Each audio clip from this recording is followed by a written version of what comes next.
எனதன்பு தனுசு ராசிக்கார நேயர்களுக்கு எனது இனிய வணக்கங்க. நம்ம இன்னைக்கு வீடியோ பதிவுக்குள்ள முழுமையா போறதுக்கு முன்னாடி முருகரை மனதார வணங்கிட்டு வீடியோ பதிவுக்குள்ள போகலாங்க.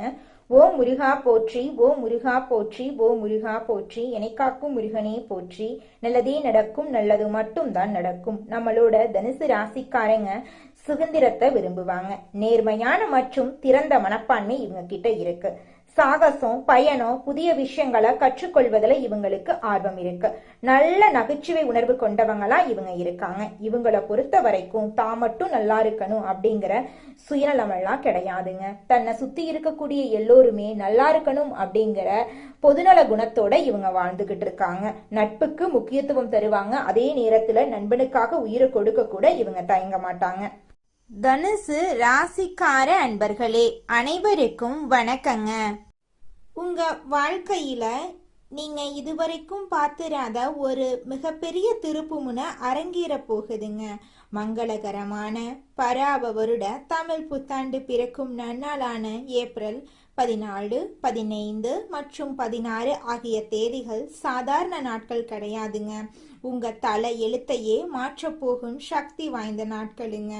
ஆனா அதே சமயம் உங்களுக்கு ஒரு மிகப்பெரிய ஆபத்து உங்க வாசல்லையே காத்துக்கிட்டு இருக்குதுங்க. அந்த 4 நபர்கள் யாரு, நீங்க ஏன் உஷாரா இருக்கணும், அப்படி என்ன நடக்க போகுது என்பதை நமது இந்த சிறப்பு தொகுப்புல முழுமையா பார்த்து தெரிஞ்சுக்கலாங்க. இந்த காணொளிய ஒரு நொடி கூட தவிர்க்காம முழுமையா பாருங்க. ஏன்னா நீங்க செய்யும் ஒரு சிறு தவறு உங்களை தேடி வரும் அந்த மாபெரும் பொற்காலத்தை தவிடுபொடி ஆக்கிருங்க. நம்மளுடைய தனுசு ராசி மண்டலத்தின் 9வது வீடாக அமையுங்க. இந்த ராசி குரு பகவானை அதிபதியாக கொண்ட ஒரு உன்னதமான ராசியா இருக்கு. தனுசு ராசியில பிறந்த நீங்க இயல்பாகவே மிகவும் நேர்மையானவங்களா இருப்பீங்க. உள்ளத்தில் படுறத உள்ளபடி யாருக்கும் பயப்படாம முகத்துக்கு நேரா பேசும் தைரியம் கொண்டவங்களா நீங்க இருப்பீங்க. தர்மத்துக்கும் நியாயத்துக்கும் எப்போதுமே தலை வணங்கும் குணம் கொண்டவங்களா நீங்க இருக்கீங்க. ஆனா உங்களுடைய இந்த அதிவேகமான நேர்மையும் வெளிப்படையான பேச்சுமே உங்களுக்கு பல நேரங்கள்ல மிக பெரிய எதிரிகளை உருவாக்கி விடுதுங்க.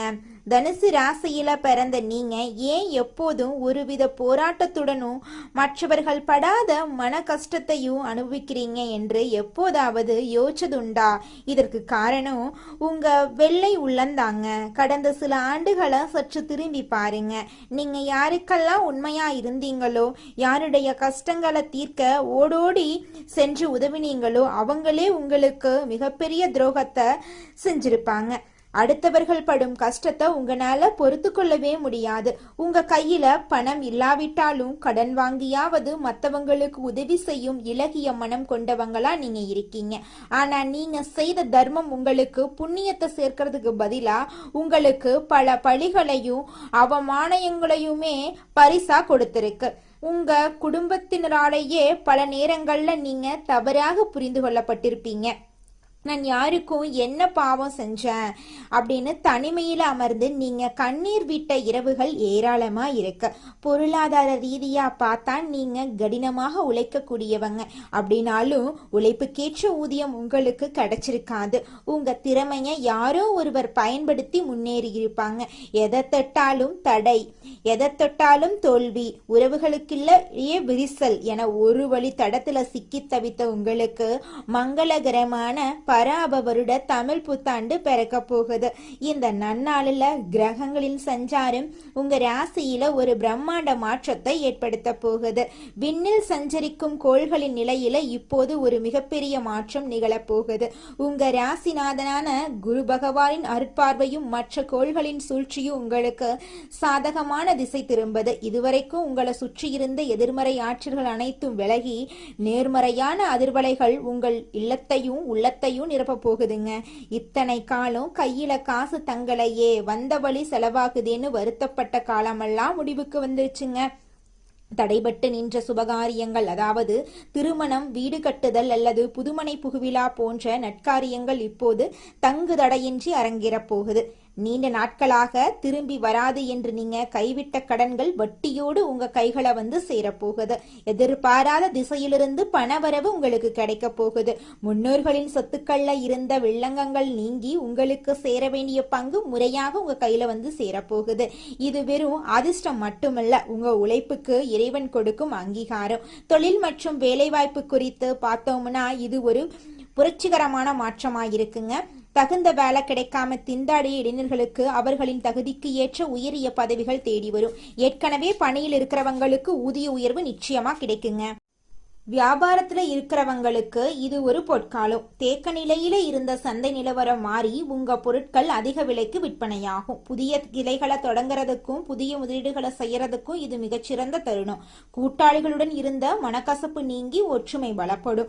இந்த நாட்கள்ல உங்கள் உள்ளுணர்வு மிகவும் வலுவாயிருக்கும். நீங்க எடுக்கும் ஒவ்வொரு சிறிய முடிவும் பின்னால ஒரு மிகப்பெரிய ஆலமரமா வளர்ந்து உங்களுக்கு நிழல் தருங்க. தனுசு ராசி நேயர்களே, இப்போது நாம் பார்க்க போகும் இந்த பகுதி உங்க வாழ்வின் மிக முக்கியமான ஒரு எச்சரிக்கை மணிங்க.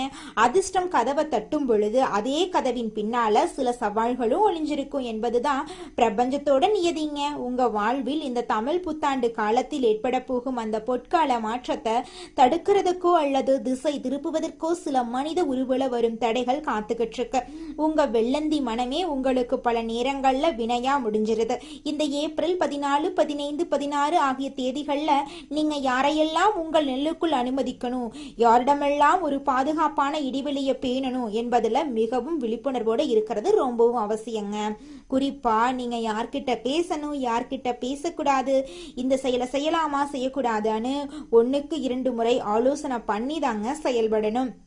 நீங்க நண்பர்களுக்காகவோ உடன் வேலை செய்பவர்களுக்காகவோ அல்லது உங்கள் உறவினர்களுக்காகவோ கூட எந்த ஒரு செயலை செஞ்சாலும் 1க்கு 2 முறை ஆலோசனை பண்ணி தாங்க செய்யணும்.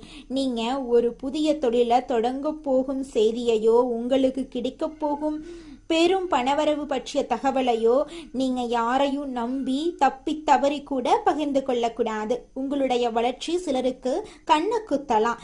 இவன் மட்டும் எப்படி இவ்வளவு சீக்கிரம் முன்னேறான் என்ற ஒரு சிறிய எண்ணம் கூட அவர்களின் பார்வையில வழியாக உங்க மீது ஒரு எதிர்மறை அதிர்வை உண்டாக்குங்க. அதனால உங்கள் திட்டங்களை செயல்படுத்தி முடிக்கும் வரை அதை ஒரு ரகசியமாகவே வச்சிருங்க. இந்த 3 நாட்கள்ல யாரிடமாவது கடன் கொடுக்க போவதோ அல்லது வாங்குவதோ உங்க பொருளாதார சுழற்சியை பாதிக்குங்க. வேலை செய்யும் இடத்துல உங்கள் கருத்துக்களை திருடி அவங்க பெயரில தம்பட்டம் அடித்துக்கொள்ள ஒரு கூட்டம் காத்துக்கிட்டு இருக்கும். மேல் அதிகாரிகளிடம் நீங்கள் பேச போகும் முக்கியமான விஷயங்களை முன்னரே யார்கிட்டையும் விவாதிக்காதீங்க. உங்களை வீழ்த்த நினைக்கிறவங்க உங்கள் பலவீனத்தை தான் முதல்ல தேடுவாங்க. சிங்கம் எப்படி தனது வேட்டையை தொடங்கும் முன்னாடி அமைதியா காத்திருக்குமோ அதே போல உங்க வெற்றிக்கான தருணம் வரும் வரை நீங்க அமைதியா இருங்க. இந்த எச்சரிக்கைகளை நீங்க சரியாக பின்பற்றினா உங்க பொற்காலத்தை தடுக்கும் சக்தி யாருக்கும் இருக்காது. ஒரு அடர்ந்த ஆலமரத்தின் நிழலில அமர்ந்திருந்த அந்த பழைய வீட்டின் திண்ணையில அமர்ந்திருந்தவன் தான் கதிருங்க. அவன் தனுசு ராசியில பிறந்த கடந்த 5 ஆண்டுகளாக அவனது வாழ்க்கை ஒரு இருண்ட குகைக்குள் பயணிப்பது போல இருந்துச்சுங்க. தொட்ட காரியங்கள் அனைத்தும் துரோகத்துல முடிஞ்சிச்சு. கையிலிருந்த சேமிப்பு கரைஞ்சு கடன் சுமை கழுத்த நெரிக்க தொடங்குச்சு. சொந்த ஊரிலேயே நிமிர்ந்து நடக்க முடியாம கூனி குறுகி போயிருந்தா. அன்னைக்கு ஏப்ரல் 13ஆம் தேதி. நாளை விடிய போகுது. அந்த 3 நாட்கள் தான் தன் வாழ்வின் கடைசி வாய்ப்பு என்று அவன் உள்மனம் ஏதோ ஒரு ரகசியத்தை சொல்லிக்கிட்டே இருந்துச்சு. அன்று மாலை அவன் தற்செயலாக ஒரு முதியவரை சந்திச்சான். அந்த முதியவர் அவன் கண்களை ஊருடுவி பார்த்து, தம்பி, விடியல் உன் வாசல்ல நிக்குது. ஆனா உன் கையில இருக்கும் விளக்க அணைக்க ஒரு கூட்டம் வரும். ஏப்ரல் 14 16 வரைக்கும் உன் நாவிக்கு பூட்டு போடு.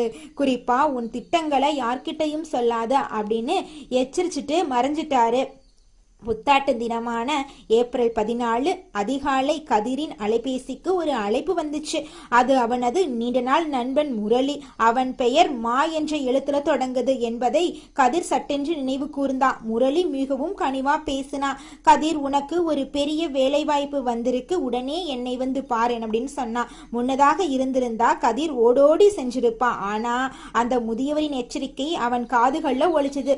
இப்போது வர இயலாது முரளி, பிறகு பேசுறேன் அப்படின்னு சுருக்கமா முடிச்சிட்டான். பிறகுதான் தெரிஞ்சது முரளி சொன்ன அந்த வேலை வாய்ப்பு ஒரு மிகப்பெரிய பண மோசடி திட்டம் அப்படிங்கிறது. அவன் அந்த ஒரு வார்த்தை மௌனத்தால ஒரு பெரும் ஆபத்துல இருந்து தப்புனா. ஏப்ரல் 15ஆம் தேதி கதிர் ஒரு பழைய நிலம் சம்பந்தமான ஆவணங்கள்ல சரிபார்த்து கொண்டிருந்தான். அவனது தாத்தா வீட்டுக்கு சென்ற ஒரு சிறிய தரிசு நிலம் அது. அன்று மதியம் அவனது உறவினர் ஒருவர் சே என்ற பெயரில் தொடங்கும் பெயர் கொண்டவர் வீட்டுக்கு வந்தாரு. அந்த நிலத்தை விற்று விடலாம், நான் நல்ல விலை பேசி தர்றேன் அப்படின்னு அவர் சொன்னாரு. கதிர் அமைதியா மறுத்துட்டான். மறுநாள் ஏப்ரல் 16ஆம் தேதி காலை அரசாங்கத்திடமிருந்து ஒரு அறிவிப்பு வந்துச்சு. அந்த நிலத்தின் வழியாக ஒரு தேசிய நெடுஞ்சாலை அமைக்கலாம் அப்படின்னு. அதற்காக அந்த நிலத்துக்கு பல கோடி ரூபாய் இழப்பீடு வழங்கப்பட போகுது அப்படின்னு செய்தி அவருக்கு கிடைச்சிச்சு. கதிர் அதிர்ந்து போனான். அன்று மாலை அவனுக்கு ஒரு புதிய தொழில் தொடங்குவதற்கான முதலீடும் தானாகவே வந்து சேர்ந்துச்சு. அந்த 3 நாட்கள்ல அவன் காட்டிய நிதானமும் மௌனமும் தான் அவன் வாழ்க்கையில பல வகையான நன்மைகளை அவனுக்கு தேடித்தருது. இந்த கதிரை போலவே நீங்களும் அமைதியா பொறுப்பா இருந்தீங்கன்னா நிச்சயமா உங்க வாழ்க்கையில ஒரு வெற்றி கிடைத்தே தீருங்க. அதுல துளி கூட மாற்றமே கிடையாதுங்க. வரப்போகக்கூடிய நன்மைகளை இரட்டிப்பாக்கி கொள்ளவும் நீங்க செய்ய வேண்டிய ஆன்மீக கடமைகள் குறித்து இப்போது ஆழமா பார்க்கலாம். இந்த ஏப்ரல் 14, 15, 16 ஆகிய தேதிகள்ல நீங்க மேற்கொள்ள வேண்டிய சில எளிய அதே சமயம் மிக வலுவான வழிபாட்டு முறைகள் உங்க தலையெழுத்தையே மாற்றும் வல்லமை கொண்டதுங்க.